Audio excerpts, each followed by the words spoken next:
Roll camera, sound, action. சந்திரன் வந்தது இந்த சினிமாதா, இங்க இந்தியா வந்தது என்டிஆர் வந்தது இந்த சினிமாதா, ஆட்சி கொடுத்தது இந்த சினிமாதா.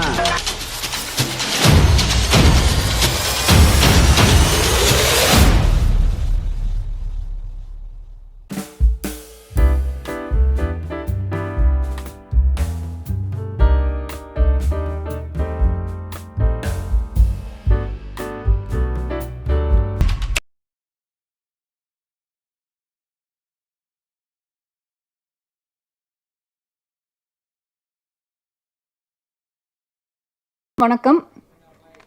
இங்கே வந்திருக்கிற ப்ரெஸ் அண்ட் மீடியா நண்பர்களுக்கு வணக்கம். ஸோ எனக்கு இங்கே வந்து ரொம்ப சந்தோஷமாக இருக்குது. என்னை இன்வைட் பண்ணதுக்கு திலீபன் அவர்களுக்கு ரொம்ப ரொம்ப நன்றி.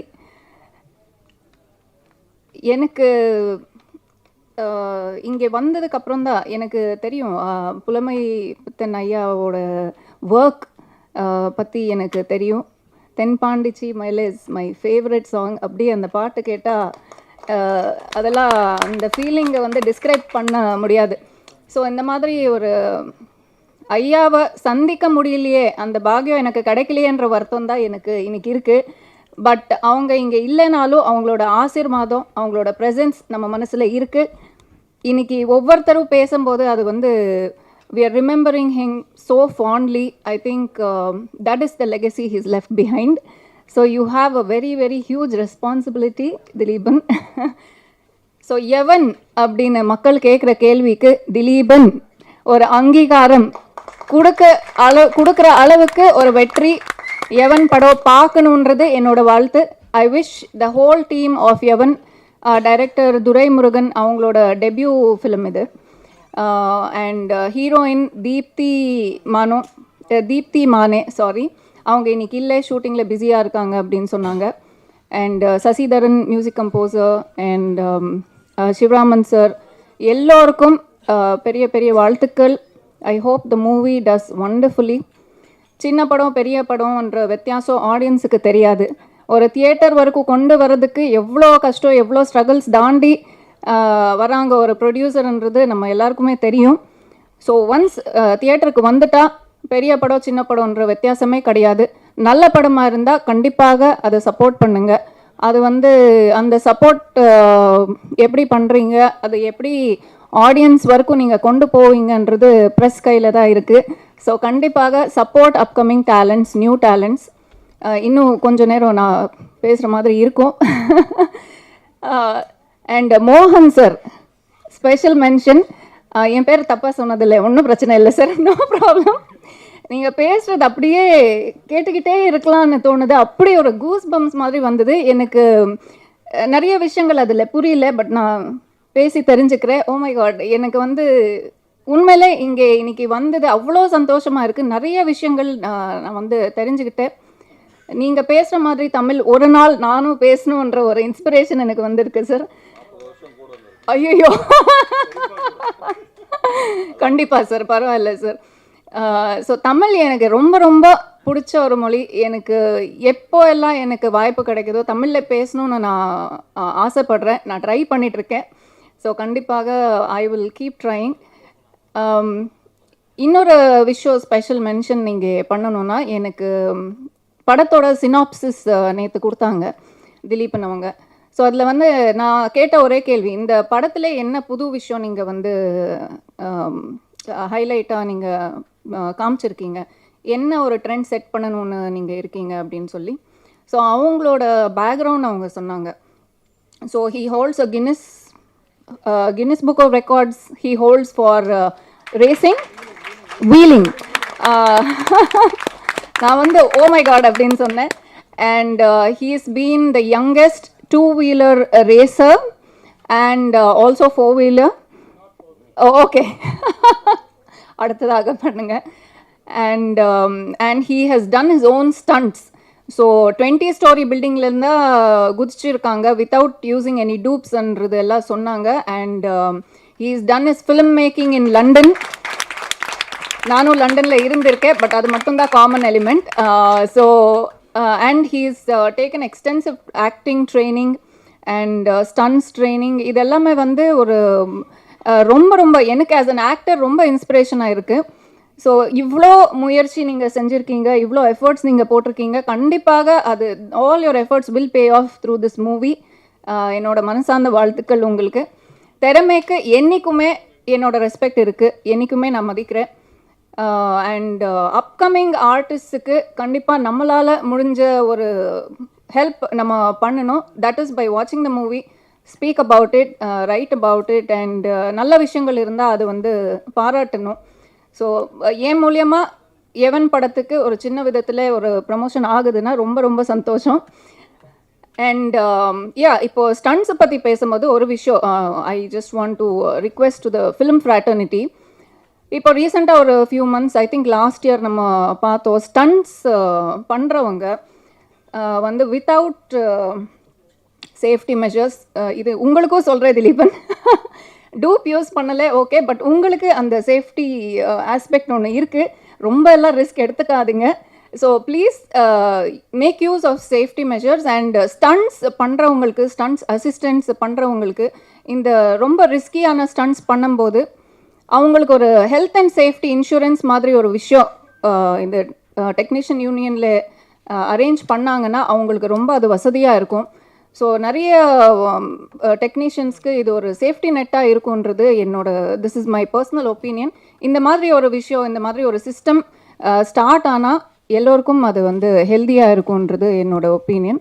So this is my request to the film fraternity. மற்றபடி I wish the entire team of Evan grand success. April 7th I am looking forward to it. கண்டிப்பாக தியேட்டரில் படத்தை பாருங்கள். And please give your good feedback to the movie. Also criticisms, constructive criticism, so that they work better and give you better movies. ரொம்ப ரொம்ப நன்றி. இப்போதான் இந்த மாதிரி ஒரு மேடை உங்கள் எல்லாரையும் நான் வந்து சந்திக்கிறேன். எங்கேருந்து ஆரம்பிக்கிறதுன்னு தெரியல. ஸோ நன்றியிலிருந்து ஆரம்பிக்கலாம் அப்படின்னு நினைக்கிறேன். நன்றியிலிருந்து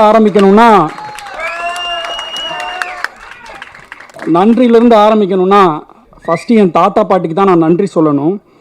அதாவது தாத்தா பற்றி நான் நிறையா பேசியிருக்கேன், நிறைய இடத்துல. பாட்டியை பற்றி வந்து பேசணும்னு ஆசைப்பட்றேன். இங்கே இந்த ஸ்டேஜில் நான் நிற்கிறேன்னா, இந்த மாதிரி வந்து எப்படி சொல்கிறது, இப்படி நிற்கிறேன்னா அதுக்கு ஒரே ஒரு காரணம் என்னோடய பாட்டி மட்டும்தான். இந்த எவன் படம் வந்து 2016 ஒரு ஸ்டேஜில் ப்ரொடியூசருக்கும் டைரக்டருக்கும் நடந்த ஒரு சின்ன வந்து ஒரு பிரச்சனைனால இந்த படம் வந்து நின்று போகும்போது என் பாட்டி என்னை கூப்பிட்டு, என் பேரன் நடிக்கிற படம் எந்த ஒரு காரணத்துக்காகவும் வந்து நிற்கக்கூடாது அப்படின்னு சொல்லி அந்த டைம்லேயே வந்து 30 லட்ச ரூபா டைரக்டரை கூப்பிட்டு காசு கொடுத்து இந்த படத்தோட ஷூட்டிங்கை வந்து ப்ராசஸ் பண்ணுறதுக்காக அவங்க வந்து ஹெல்ப் பண்ணாங்க. அதனால் வந்து அவங்க இல்லைன்னா கண்டிப்பாக இந்த படம் இல்லை, இந்த ஸ்டேஜ் இல்லை, நானும் இல்லை. இந்த டீம் பற்றி சொல்லணுன்னா ஃபஸ்ட்டு துரைமுருகன் சார், ஃபஸ்ட்டு இந்த வாய்ப்பு எனக்கு கொடுத்ததுக்கு வந்து மிகப்பெரிய நன்றியை தெரிவிச்சுக்கிறேன். அதாவது எல்லாம் நினைக்கிறாங்க இவன் வந்து புலமை பித்தனோட பேரன், இவன் வந்து ரொம்ப ஈஸியாக வந்து வந்திருப்பான் அப்படின்னு சொல்லிடலாம். அப்படிலாம் கிடையாது. நான் வந்து ரொம்ப கஷ்டப்பட்டு, அதாவது 2012 வந்து நான் நடிக்கணும்னு முடிவு பண்ணி நான் கூத்துப்பட்டில் போய் நடிப்பு கற்றுக்கிட்டு கிட்டத்தட்ட ஒரு 200 ஸ்டேஜ் பிளே கிட்ட பண்ணியிருக்கேன்.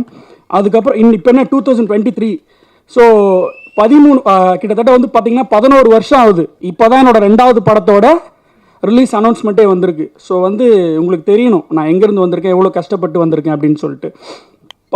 நேற்று ஆக்சுவலாக வந்து ஒரு 3 நாளைக்கு முன்னாடி தான் வந்து இந்த படத்தோட ரிலீஸ் டேட்டை அனௌன்ஸ் பண்ணோம். ஸோ வந்து இன்றைக்கி ப்ரெஸ் மீட் வச்சிடலாம் அப்படின்னு சொல்லிட்டு முந்தானேத்து தான் வந்து டிசைட் பண்ணோம். என் பிஆர்ஓ கிட்ட சொன்னேன். என் பிஆர்ஓ சொன்னாங்க, சார் உங்களுக்கு யாரை சார் கூப்பிடணும் அப்படின்னு சொன்னாங்க. நான் சொன்ன 2 பேர் அவங்க இங்கே வந்திருக்காங்க.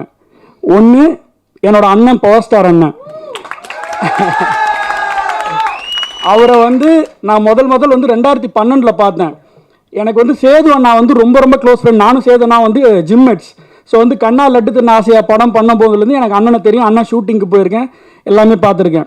அண்ணன் வந்து இப்போ சொல்லிட்டு இருந்தாங்க, இந்த மாதிரி வந்து பத்திரிக்கைக்காரங்களாம் வந்து என்னை பற்றி வந்து இந்த மாதிரி வந்து அவதூறு பரப்புறாங்க, இந்த மாதிரி நான் செத்துட்டேன்னு போடுறாங்க அது இதுன்னு சொல்லிட்டு. அப்படிலாம் எதுவுமே கிடையாது. அண்டர்டேக்கர்னு ஒரு WWE சூப்பர் ஸ்டார் இருக்கார். அவர் வந்து 7 வாட்டி செத்துட்டதா வந்து பொழைச்சு வந்தாருன்னு சொல்லி எழுதுனாங்க. இதுதான் உலகத்தில் வந்து மிகப்பெரிய ஒரு மித். ஸோ இன்னமும் அவர் வாழ்ந்துட்டு தான் இருக்கார். அதனால் வந்து நீங்கள் வந்து 100 வயசு இல்லை 200 வயசு வாழ்வீங்க. உங்கள் லத்திகா படம் எப்படி வந்து 365 நாள் ஓடிச்சோ அந்த மாதிரி 200 வயசு நீங்கள் வாழ்வீங்க. உங்களுக்கு வந்து உங்களோட 175வது பிறந்த நாளைக்கு வந்து என்னோட வாழ்த்துக்கள் இப்பயே தெரிவிச்சுக்கிறேன் நான். அதனால் வந்து அண்ணன் வந்து 2012 வந்து நான் எப்படி பார்த்தனோ அதோட இப்போ மாசா ஸ்டைலாக கெத்தாக தான் இருக்காங்க. நான் அண்ணன் வந்தோன்னு சொன்னேன், என்ன நான் 10 வருஷம் ஆகுது இன்னும் இப்படி இருக்கீங்க இவ்வளோ மாசம் அப்படின்னு சொல்லிட்டு. அதனால் அதை பற்றிலாம் நீங்கள் எதுவுமே கவலைப்படாதீங்கன்னா எப்பயுமே நீங்கள் மாசாக தான் இருப்பீங்க. அப்புறம் சனம் ஷெட்டி அவங்க வந்துட்டு ஆக்சுவலாக அவங்க போன அதே சீசனுக்கு வந்து நான் பிக் பாஸ் வந்து போயிருக்க வேண்டியது. எல்லாமே ஃபைனலைஸ் ஆகி கடைசி நிமிஷத்தில் வந்து என்னால் வந்து போக முடியாமல் போச்சு. ஸோ அந்த சீசன் வந்து நான் ரொம்ப வந்து உன்னிப்பாக வந்து ஒரு நாள் கூட விடாமல் வந்து கவலையோடு பார்ப்பேன். அப்படி இருக்கும்போது என் வீட்டில் நான் சொல்லிகிட்டே இருப்பேன். என் வீட்டில் எனக்கும் என் சிஸ்டருக்குலாம் வந்து சண்டை வரும் அப்பப்போ, யார் இந்த சீசன் ஜெயிப்பாங்க, யார் வந்து பெஸ்ட்டு கண்டஸ்டன்ட் அப்படின்னு சொல்லிட்டு. அப்போ வந்து என்னோட தங்கச்சி வந்து வேற ஒருத்தங்களோட பேர் சொல்லும் போது நான் வந்து அதாவது வந்து அந்த சீசன் முடிஞ்சும் நான் சொன்ன ஒரே ஒரு பேர் வந்து சனம் ஷெட்டியோட பேர் மட்டும்தான். எனக்கு அவங்கள அவ்வளோ பிடிக்கும். அவங்களோட கட்ஸ் ஆகட்டும், அவங்க பண்ண விஷயங்களாகட்டும் எல்லாமே எனக்கு அவ்வளோ பிடிக்கும். ஸோ நான் இந்த 2 பேர் தான் இந்த ஃபங்க்ஷனுக்கு வரணும் அப்படின்னு சொல்லிட்டு என்னோட பிஆர்ஓ கிட்ட சொன்னேன். அதே மாதிரி நான் ஃபோன் பண்ண உடனே 2 பேருமே வந்து ரொம்ப கைண்டாக நாங்கள் கண்டிப்பாக உங்களுக்காக வந்து நடத்தி தரோம் அப்படின்னு சொல்லிட்டு இவ்வளோ அழகாக பேசி எனக்காக இவ்வளோ நேரம் உட்காந்துருந்துருக்காங்க. அண்ணா உங்களுக்கும் ரொம்ப தேங்க்ஸ், சனம் உங்களுக்கும் ரொம்ப தேங்க்ஸ். Thank you so much. நான் ஜெயிப்பனா தோப்பனா அப்படின்ற விஷயம் யாராவது என்ன கேட்டிங்கன்னா, கண்டிப்பாக ஜெயிக்கிறதுக்கும் ஆப்ஷன் இருக்குது, தோக்கிறதுக்கும் ஆப்ஷன் இருக்குது. ஆனால் நான் என் வாழ்க்கையில் சப்போஸ் தோத்துட்டேன்னா அது என்னோட முடிஞ்சிடும். ஆனால் நான் கண்டிப்பாக ஜெயிப்பேன். அப்படி நான் ஜெயிக்கும் போது அந்த வெற்றிக்கு காரணம் 2 பேர், என்னோட தாத்தா, இன்னொன்று என்னோட பாட்டி, இவங்களா மட்டும்தான் இருப்பாங்க. ஏன்னா அவங்க வந்து எனக்காக பண்ண விஷயங்கள்லாம் வந்து கொஞ்சம் நஞ்சம்லாம் கிடையாது. நான்லாம் வந்து அவ்வளோ தப்பு பண்ணியிருக்கேன் லைஃப்பில், அவ்வளோ பிரச்சனை பண்ணியிருக்கேன், வீட்டுக்கு அடங்க மாட்டேன். அதாவது 9th படிக்கும் போதே வந்து பைக் வாங்கி தரணும்னு சொல்லிட்டு வீட்டில் இருக்க மீன் தொட்டியை உடைக்கிறது, அவ்வளோ பிரச்சனை பண்ணுறது, ஸ்கூலை பங்க் பண்ணுறது, ஸ்கூலை விட்டு நின்றுட்டேன். ஒரு வாட்டி என் தாத்தா கூட்டு போய் பிரின்சிபல்கிட்ட சொல்லி ஸ்கூலில் விட்டுட்டு வருவாங்க. பட் நான் என்ன பண்ணுவேன், அடுத்தது மறுபடியும் பைக் வாங்கி தரணும்னு சொல்லிட்டு பிரச்சனை பண்ணியிருப்பேன். இங்கே உட்காந்துருக்காரு கருப்பு கோட்டு போட்டு சித்தப்பா, அவர் தான் வந்து என் தாத்தா பாட்டிகிட்ட வந்து சண்டை போட்டு, இல்லை பரவாயில்ல அவனுக்கு பைக்கை வாங்கி கொடுத்துருங்க, அவன் அதை தான் ஆசைப்படுறான், அதை வச்சு அவன் என்ன ஆகணும்னு நினைக்கிறானோ அவன் ஆகட்டும்னு சொல்லிட்டு எனக்கு அந்த பல்சர் பைக்கை வாங்கி கொடுத்தாங்க. அதுலேருந்து தான் வந்து என்னோட கெரியரே வந்து ஸ்டார்ட் ஆச்சு, என்னோட எல்லாமே ஸ்டார்ட் ஆச்சு. சாதாரணமாக இருந்த ஒரு பையன் இன்னைக்கு உங்கள் முன்னாடி ஒரு ஹீரோவாக நிற்கிறேன் அப்படின்னா, என்றைக்குமே நான் வந்து சினிமாவில் ஹீரோவாக இருக்கணும்னு ஆசைப்பட்டதே கிடையாது. நான் ரியல் லைஃப்பில் ஹீரோவாக இருக்கணும்னு தான் ஆசைப்பட்டிருக்கேன். அப்படி வந்து நான் ரியல் லைஃப்பில் ஹீரோவாக இருந்திருக்கேன் ஒன்ஸ் அப்பான் அ டைம். அதாவது நான் ரேஸ் ஓட்டிக்கிட்டு இருந்தேன் அந்த நாட்கள். ஸோ நான் பண்ண ரெக்கார்ட் 2009 வந்து பண்ண ரெக்கார்டு வந்து இன்னைக்கு வரைக்கும் ரொம்ப பெருமையோடு சொல்லிக்கிறேன். இன்னைக்கு வரைக்கும் யாராலையும் வந்து அதை வந்து பிரேக் பண்ண முடியலை. நான் போன வருஷம் கூட வந்து ஒரு கின்னஸுக்கு மறுபடியும் ட்ரை பண்ணேன். நான் பண்ண கின்னஸ் ரெக்கார்டை வந்து நானே வந்து உடைக்கணுன்றதுக்காக ட்ரை பண்ணேன். பட் அன்ஃபார்ச்சுனேட்லி அது வந்து இந்த கொரோனா டைமில் பண்ண முடியாமல் போயிடுச்சு. பட் கண்டிப்பாக நான் திரும்ப அதை பண்ணுவேன். ஸோ அதுதான் அங்கேருந்து ஆரம்பித்து நான் லைஃப்பில் வந்து என் தாத்தா பாட்டி வந்து எவ்வளோ கஷ்டப்படுத்தியிருக்கேன். அவங்கள வந்து அவ்வளோ கஷ்டப்படுத்தியிருக்கேன், கொஞ்சம் நஞ்சம்லாம் கிடையாது. ஆனால் அதெல்லாம் தாங்கி, ஏன்னா எங்கள் அப்பா வந்து பார்த்தீங்கன்னா பைக் ஆக்சிடெண்ட்டில் தான் வந்து இறந்தாங்க. ஸோ அவங்களுக்கு வந்து மிகப்பெரிய ஒரு பயம், என்னடா இவனும் வந்து அவங்க அப்பா மாதிரியே வந்து பைக் ஓட்டுறானே, இதெல்லாம் பண்ணுறானே அப்படின்னு சொல்லிட்டு. பட் அதெல்லாம் வந்து நான் ஒரு டைமில் வந்து நானே புரிஞ்சேன். என்னோட கேரக்டர் அப்படின்னு கேட்டிங்கன்னா, யாராவது வந்து என்னை உட்கார வச்சு அறிவுரை சொன்னீங்கன்னா எனக்கு ஏறாது மண்டையில். எனக்கா தோணும் திடீர்னு ஒரு நாள் திடீர்னு நானே வரும் அந்த மாதிரி. ஸோ அப்படி முடிவெடுத்து தான் நான் சினிமாவில் நடிக்கணும்னு வந்தோன்னா நான் நினச்சிருந்தேன் என் தாத்தாட்ட போய், தாத்தா எனக்கு ஒரு படம் ப்ரொடியூஸ் பண்ணி கொடுங்க அப்படின்னு சொல்லிட்டு அழகாக கேட்டுருந்துருக்கலாம். பட் அதை நான் பண்ண கிடையாது. நான் வந்து என் தாத்தா எப்படி ஸ்க்ராட்ச்லேருந்து வந்தாங்களோ அதே மாதிரி நானும் ஸ்க்ராட்ச்லேருந்து தான் வரணும் அப்படின்னு சொல்லி ஃபிலிம் டெக்னாலஜி ஃபிலிம் கோர்ஸ் முடிச்சுட்டு அதுக்கப்புறம் வந்து ஜெயராம் மாஸ்டர்கிட்ட தியேட்டர் லேபில் வந்து நடிப்பு கற்றுக்கிட்டு கிட்டத்தட்ட ஒரு 200 ஸ்டேஜ் பிளே மேலே பண்ணி, அதுக்கப்புறம் வந்தது தான் எனக்கு பள்ளிக்கூடம் போகாமலே சான்ஸ். அதில் வந்து 100 பேர் ஆடிஷன் பண்ணாங்க, என்னோட சேர்ந்து 100 பேர் ஆடிஷன் கொடுத்தோம். அதுலேருந்து 50 பேராக செலக்ட் ஆகி, அதுலேருந்து 10 பேர் செலக்ட் ஆகி, அதுலேருந்து அந்த படத்தோட ஹீரோவாக செலக்ட் ஆகி அப்படி வந்த படம் தான் அது. எவன் படமும் அதே மாதிரி தான். அந்த படத்தில் கிடைச்ச நல்ல பேர்னால எனக்கு கிடைச்ச படம் தான் எவன். ஸோ ஒருபோதும் வந்து இந்த பேனரில் வந்து இந்த எவன் பேனரில் வந்து என்ன சொல்கிறது, அந்த புகழேந்தி ப்ரொடக்ஷன்ஸ் இருக்குன்னு நான் என்றைக்குமே நினச்சது கிடையாது.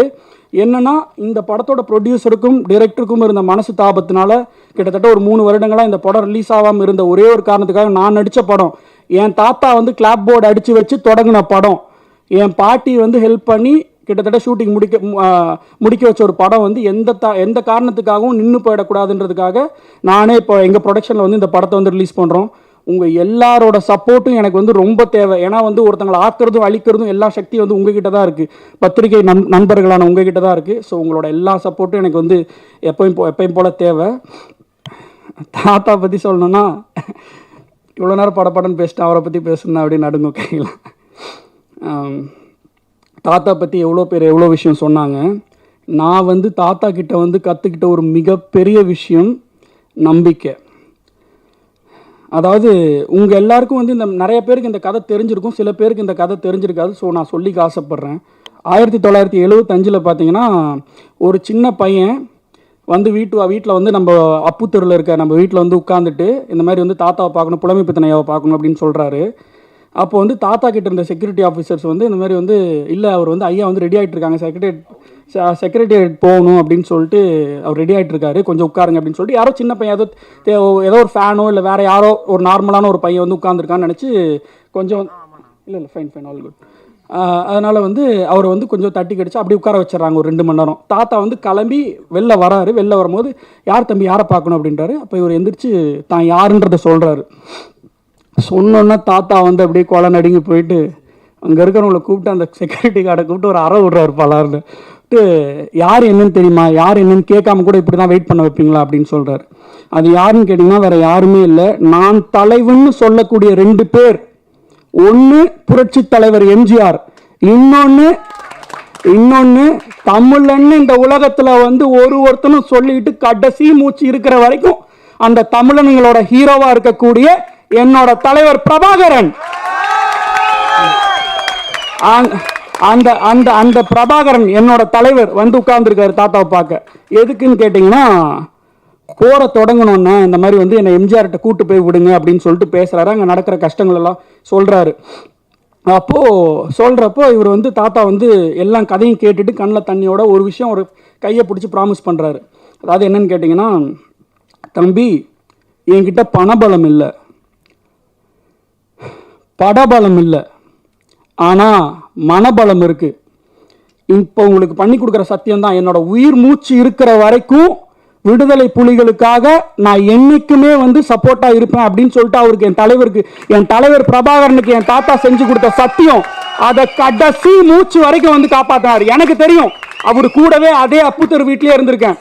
அதாவது வந்து பெட்டி பெட்டியாக காசு எடுத்துகிட்டு வந்து இவங்களுக்கு சப்போர்ட் பண்ணி பேசுங்க, அவங்களுக்கு சப்போர்ட் பண்ணி பேசுங்க அப்படின்னு சொல்லுவாங்க.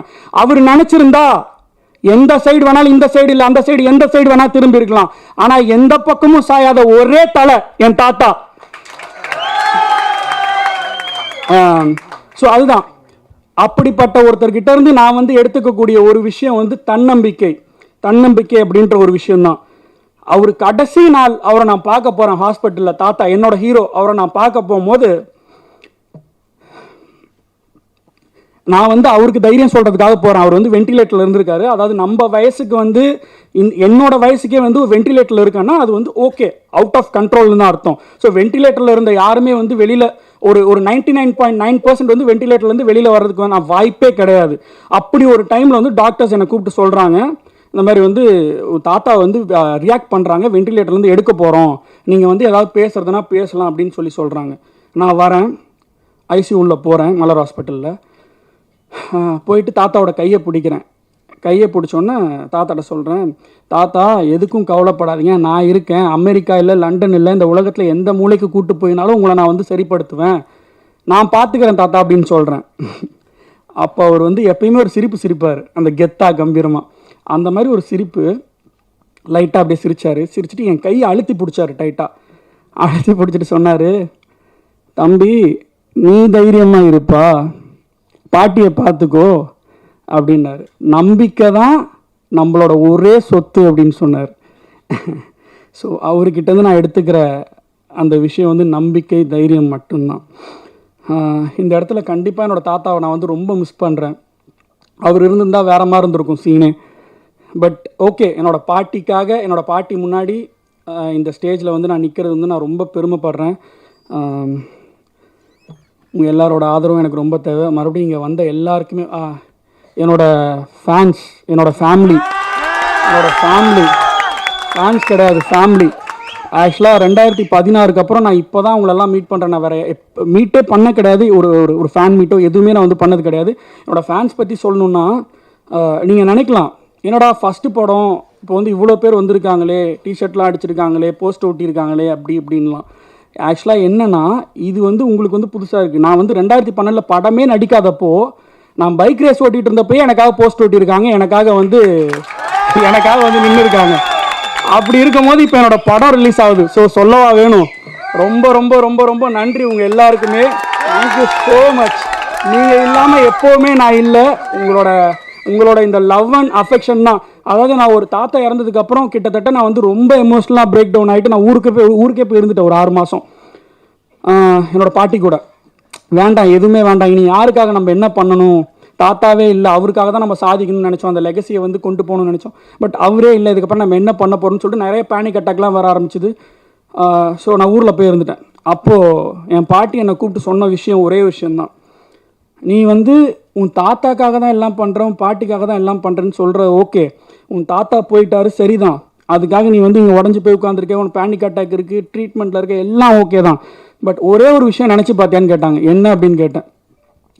2008 2012 வரைக்கும் நீ பைக் ரேஸ் ஓட்டிக்கிட்டு இருந்தப்போ நீ ஒரு ஹீரோ கிடையாது. அப்போ நீ வந்து ஒரு பைக் ரேசர், அவ்வளோதான். ஆனால் அப்போவே உனக்காக வந்து போஸ்டர் ஓட்டினாங்களே, அப்போவே உனக்காக வந்து வீட்டு வாசல் அவ்வளோ பேர் வந்து உன்னை பார்க்கறதுக்காக இருந்தாங்களே, அவங்கள நினச்சி பார்த்தியா? அவங்க வந்து எவ்வளோ பேர் வந்து இத்தனை வருஷமாக எவன் வந்துடும்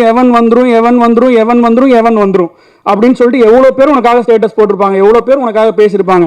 அவங்களுக்காக நீ திரும்பி போகணும் சென்னைக்குன்னு சொன்னாங்க. அடுத்த நாளே வந்து நின்னேன் சென்னையில், அடுத்த நாளே சென்னைக்கு வந்தேன். ஸோ உங்கள் எல்லாருக்காகவும் தான் இந்த படம், இந்த எவன் வந்து உங்கள் எல்லாருக்காகவும் தான். ஸோ 7ஆம் தேதிக்காக என்னால் சத்தியமாக வெயிட் பண்ண முடியல. ஏன்னா 7 வருஷம் வெயிட் பண்ணிட்டேன். கண்டிப்பாக தேங்க்யூ. 7 வருஷம் வெயிட் பண்ணிட்டேன். ஸோ இதுக்கு மேலே வெயிட் பண்ண முடியாது. எல்லாருமே வந்து தியேட்டர்ஸில் போய் படம் பாருங்கள்.